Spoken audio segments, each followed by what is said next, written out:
બોટાદ જિલ્લામાં સુવ્યવસ્થિત રીતે ચાલતા બાયોડીઝલના વિપ્લાનો સ્ટેટ વિજિલન્સની ટીમે પર્દાફાશ કર્યો।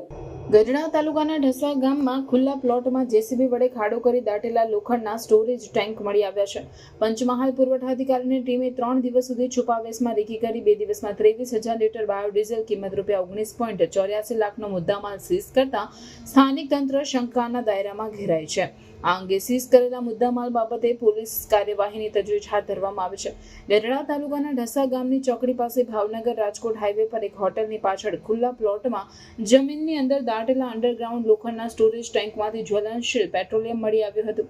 જિલ્લા પુરવઠા અધિકારી અને નાયબ કલેક્ટર પંચમહાલ ગોધરાના એસટી મકવાણા તથા મદદનીશ નિયામક કીર્તિ પરમાર દ્વારા શંકાસ્પદ જ્વલનશીલ પેટ્રોલિયમ પ્રવાહી 7,000 લીટર કિંમત ₹5,04,000 ડિસ્પેન્ચિંગ યુનિટ, એક નોઝલવાળું 5 લીટરવાળું માપ્યું, ઇલેક્ટ્રિક મોટર નંગ 2, પ્લાસ્ટિકનું બેરલ તથા બોટલ, જ્વલનશીલ પ્રવાહી ટ્રાન્સફર કરવા માટેની પ્લાસ્ટિકની પાઇપ વગેરે મળીને કુલ કિંમત 5,39,000નો જથ્થો સીઝ કર્યો હતો। જે બાદ 13 ડિસેમ્બરે પાટણા ગામની સીમમાંથી દાટેલા લોખંડના 4 ઢાંકણાવાળા કુલ 2 અંડરગ્રાઉન્ડ સ્ટોરેજ ટેન્ક જ્વલનશીલ પેટ્રોલિયમ પ્રવાહીથી ભરેલા તથા અન્ય સાધન સામગ્રી શંકાસ્પદ સ્થિતિમાં બિનવારસી હાલતમાં મળી આવેલ હતી।